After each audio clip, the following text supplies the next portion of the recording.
The church world is being rocked. Regarding Pastor Joel Tudman's abrupt and unannounced departure from the Potter's house, Bishop T.D. Jake Shacks has now spoken out. What used to be discussed behind closed doors is now the main focus. Furthermore, the reality of this abrupt division is more nuanced than anyone had anticipated. Was this just a silent changeover? Or is there a more complex tale of loyalty, power, and leadership conflicts playing out in front of our very eyes?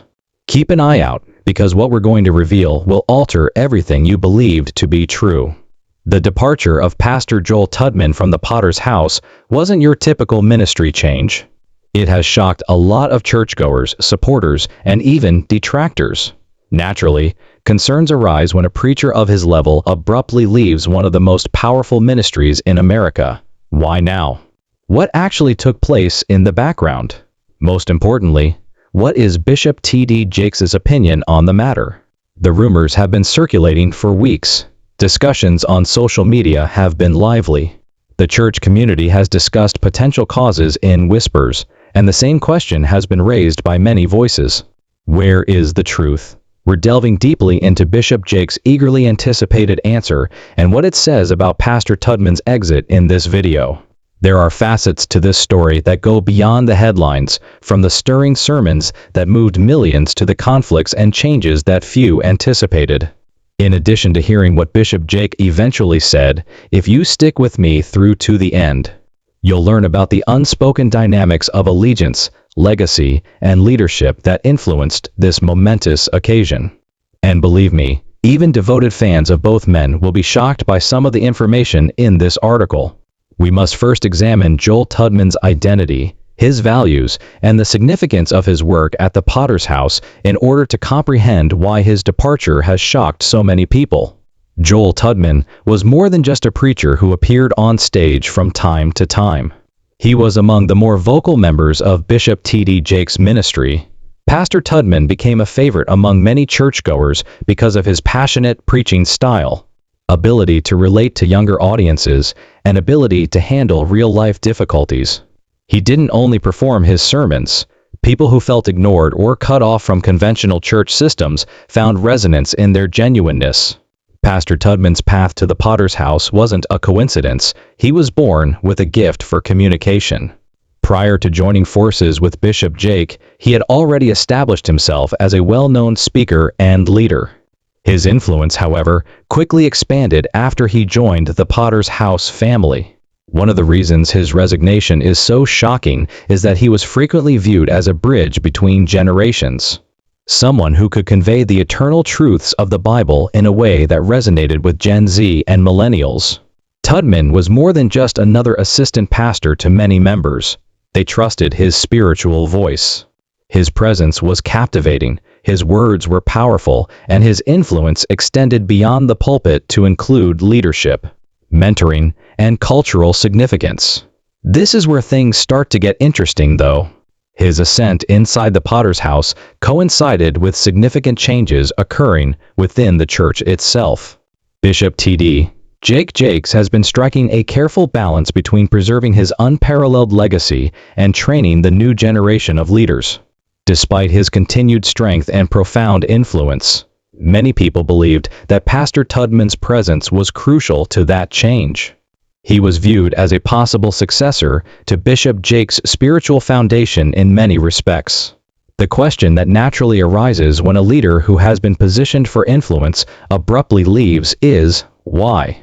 Was there tension behind the scenes that eventually reached a breaking point, or was this a part of a larger plan? Bishop T.D. Jakes' decision to speak up at that point completely alters the situation. His remarks shed light on how leadership changes, legacy, and power dynamics actually operate within one of the most well-known churches in America, going beyond simply discussing Tudman's departure. However, we must first examine the sequence of events that led to Tudman's departure before delving into Bishop Jakes' response.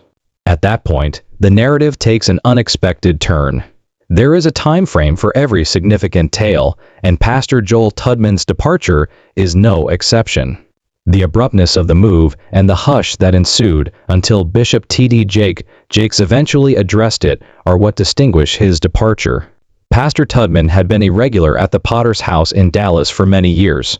His sermons frequently went viral on the internet, attracting not just church members, but also people from all around the world who were drawn to his audacious delivery and his special ability to relate scripture to everyday hardships. However, something started to change throughout the past 12 months.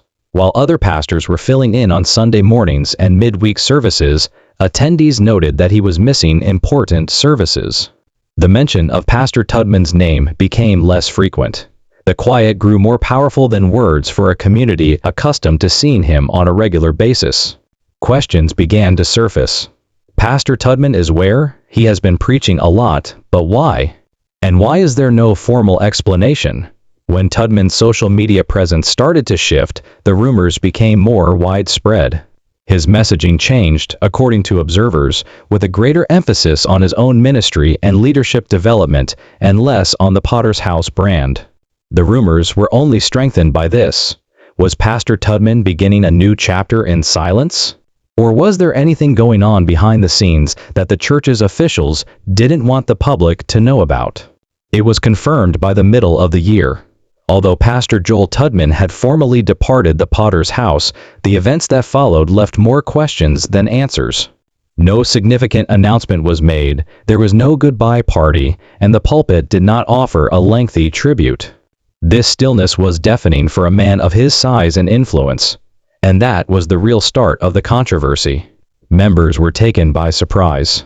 Some contended that a more open explanation was warranted for a pastor who dedicated so much of his time and energy to the ministry. Others hypothesized that there may have been leadership issues, internal disputes, or even differences in vision. Of course, silence frequently generates mistrust in the realm of megachurches, where perception and image are everything. The topic was also picked up by the media, which discussed the abrupt turnaround on blogs, YouTube channels, and Christian news agencies. Was it a choice to shield the church from more serious internal strife, or was this just another instance of a rising leader outgrowing the system? The fact that Bishop Jake remained silent only added to the drama. He ignored the problem directly for weeks, which just made it worse. When Bishop T.D. Jake eventually broke his silence, people started to wonder, why won't Bishop Jake speak on this? Is he hiding something? Or is he simply waiting for the right moment to set the record straight? Before we get there, though, it's critical to comprehend the various explanations that have been put up regarding Tudman's resignation, as they influence how people currently read Jake's remarks. The startling thing is that some of these theories raise concerns that go far beyond the departure of a single pastor. They allude to leadership conflicts, generational shifts, and the precarious power dynamics in megachurch culture. When a prominent figure abruptly leaves a ministry as powerful as the Potter's House, people start to wonder, and when there are no definitive answers, the void is filled with rumors, whispers, and theories. One of the most talked about possibilities has been the idea of a leadership clash. Like many large organizations, especially megachurches with thousands of members and a global audience, leadership roles come with both influence and tension. Pastor Joel Tudman's departure was not an exception to this rule. Some speculate that Tudman's quick ascent within the church might have created pressure, that his vision for ministry may have begun to veer off course at the Potter's House, that his increasing popularity, his distinctive style, and his ability to relate to younger believers could have made him both an essential asset and possibly an unintended source of tension within an established leadership system. Some see that as a natural progression, a sign of growth, while others see it as a recipe for conflict. The lack of an official narrative only serves to strengthen this theory. The second viewpoint is the personal calling theory, which places more emphasis on calling than conflict. Many of Pastor Tudman's supporters think that his departure was more about fate than disagreement. As a talented preacher with a distinctive voice, he might have felt called to a new chapter where he could lead on his own, forge his own ministry identity, and move beyond the shadow of the Potter's House. A lot of associate pastors at large ministries eventually go out on their own, starting new churches, writing books, and creating platforms that reflect their own vision. History demonstrates that this is not unusual, and Tudman's departure might just be a part of that natural cycle. A time of transition when he leaves under a mentor to become a leader in his own right. The third is the generational shift theory, followed by the generational lens. One of the most reputable voices in contemporary Christianity, Bishop T.D. Jakes, has been progressively preparing the next generation to assume leadership roles, and Tudman appeared to be one of the important individuals who could continue that tradition in the future. However, the reality of generational shifts is rarely smooth. Changes in power, influence, and visibility are frequently fraught with difficulties. His relatability, charisma, and capacity to connect with younger audiences made him a bridge between the traditional foundations of the Potter's House and the changing needs of contemporary believers. 4. The silence that spoke volumes. Perhaps the most interesting aspect of all of this is not what was said, but what wasn't. The absence of a formal statement, a grand farewell, and the delay in Bishop Jakes' response led to another theory. That something behind the scenes required discretion. Was Tudman's departure part of a larger strategy, or did it reveal the challenges of managing such transitions in the public eye? Some contend that this silence was a means of protecting both parties, allowing Pastor Tudman to move on without controversy while also maintaining the stability of the Potter's House. When leaders remain silent, people tend to assume the worst, even when the truth may be more realistic than dramatic. 5. The bigger question. Regardless of one's theory, the real question is not why Tudman left, but what comes next. What does this departure mean for the Potter's House, for Bishop Jakes' legacy, and for Pastor Tudman's next chapter? Because at the core of this story isn't just the departure of one pastor. Some people think that silence was a strategic move, waiting for the right moment to address the issue in a way that wouldn't cause division among members. Bishop T.D. Jakes' decision to speak out was crucial because, following weeks of unresolved questions and conjecture, his words carried the weight of authority, influence, and clarity. It's a reflection of how megarchs manage leadership, loyalty, and legacy in a time when everything is scrutinized by the public. People started to wonder if Bishop T.D. Jakes would ever address Pastor Joel Tudman's departure after weeks of speculation turned into months of unanswered questions. However, his approach to the matter went far beyond Joel Tudman and revealed a much larger picture about the church, its future, and the balance between individual calling and group mission. But when the time finally arrived, Bishop Jakes' words did not let us down. First, his tone was notable rather than coming across as defensive, contemptuous, or accusatory. His approach carried the weight of wisdom and the balance of experience. He honored Tudman's role, acknowledged his contributions, and stressed the value of celebrating seasons of transition rather than dreading them. This tone set the stage for clarity for many listeners. Jake clarified that Pastor Tudman's departure was about purpose rather than scandal or division, framing it as a calling-based decision that serves as a reminder that God occasionally moves people from one assignment to another in order to fulfill a larger destiny. And in the realm of church leadership, where rumors frequently turn into controversy, that framing was important. It confirmed that Tudman wasn't abandoned and reassured members that the Potter's House wasn't broken. Instead, Jake framed the transition as a normal part of ministry. 2. Honoring Tudman's legacy. Bishop Jakes' public acknowledgement of Tudman's influence was another important component of his response. Bishop Jakes' celebration of Tudman's work was more than just flattery. It was a calculated move that sent a message to the congregation. Respect the legacy of those who serve among us, even when their chapter here comes to an end.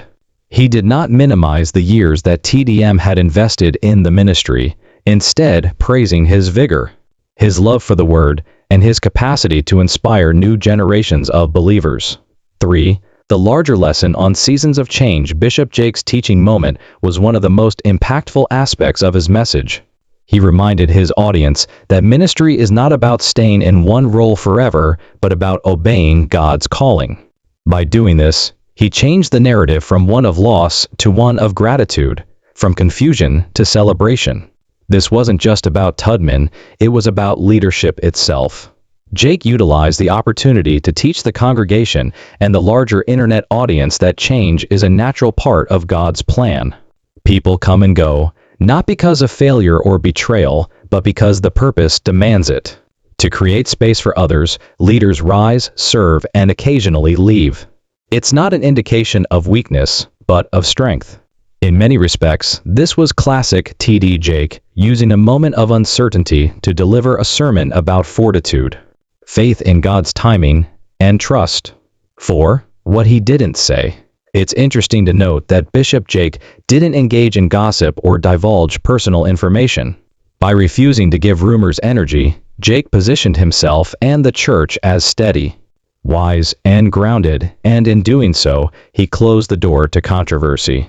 Instead of confronting the rumors head-on, he stayed above the noise, focusing on the bigger picture rather than feeding speculation. 5. Why his response matters. Because in the world of megachurches, perception is everything. Silence had created uncertainty.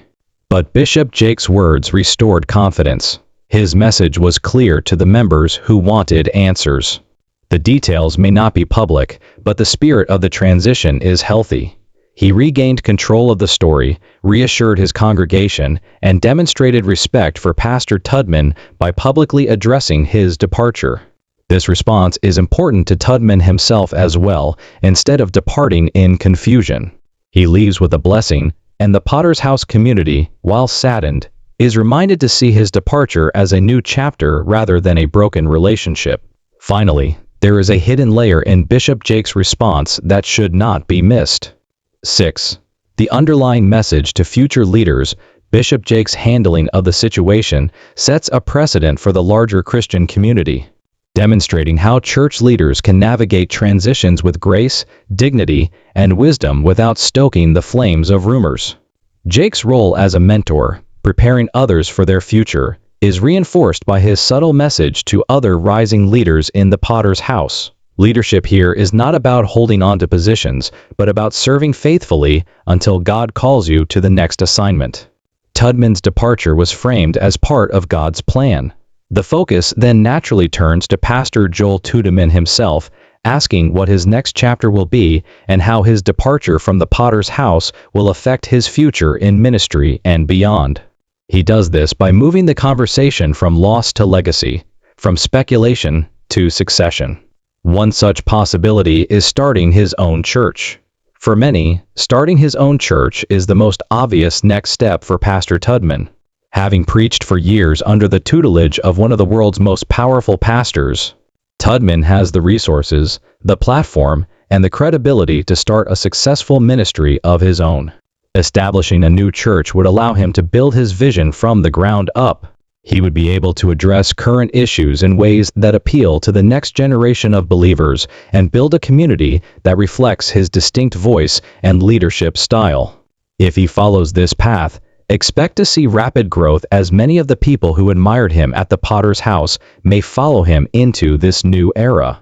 We live in a time when sermons aren't limited to church walls, so the second option is to move beyond the pulpit and into a more expansive role as a speaker, author, and thought leader. Pastor Tudman's charisma and communication skills make him a natural fit for conferences, workshops, and digital platforms. They are viewed on YouTube, TikTok, podcasts, and streaming services.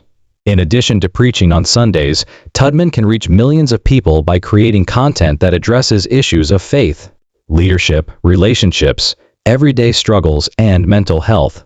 He could easily become a global influencer and establish himself as a voice for both personal and spiritual development.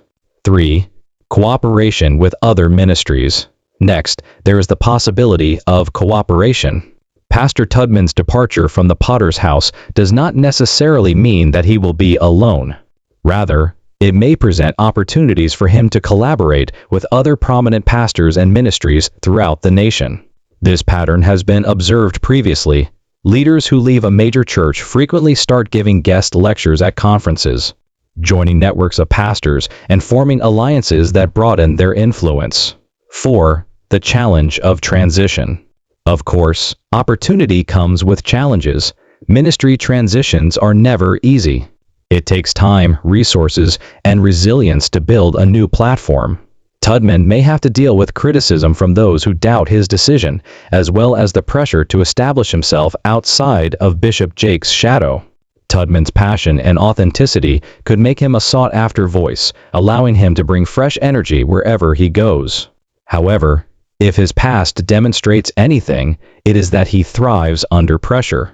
His journey thus far has been characterized by vision and tenacity, and now that he is free to choose his own path, he has the opportunity to make an even bigger impact on the ministry world.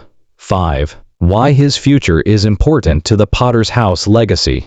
Last but not least, it is crucial to remember that Joel Tudman's next chapter is not just about him. It is also about the Potter's House and Bishop Jake's legacy. If Tudman succeeds, it will affirm Jake's role as a mentor who produced capable leaders and demonstrate that the church is about more than just one man. It is about sowing seeds that sprout into new ministries all over the world. This makes Tudman's future success a part of the Potter's House's ongoing story, demonstrating that its influence extends well beyond the sanctuary's walls. Conclusion. What does all of this mean? The story of Pastor Joel Tudman's departure and Bishop T.D. Jake's response is fundamentally about multiple pastors leaving a church. In a situation that could have easily descended into division, Bishop Jake's decision to speak up brought wisdom and clarity. Instead of scandal, he offered perspective. Instead of secrecy, he offered grace. It's about how leadership changes over time, how legacies are passed down, and how God's calling frequently leads us into unexpected chapters. And in doing so, he reminded us all that changes in leadership are about beginnings rather than endings. Pastor Joel Tudman's next move will be watched by the entire faith community, whether he establishes a church, creates a global platform, or enters into new partnerships. One thing is for sure, his voice isn't done. I want to know what you think about Pastor Joel Tudman's departure from the Potter's House. Do you think it was just a natural transition? Or do you think there's more to the story? Your perspective adds to this conversation, so please share your thoughts in the comments section below. This is just the start of a new season. Share this video with others who follow Pastor Tudman, Bishop Jake, or anyone else interested in the future of the modern world if you thought this breakdown was insightful. Also, be sure to like this video, subscribe to the channel, and enable notifications so you don't miss our in-depth explorations of the stories influencing the world of faith, culture, and leadership.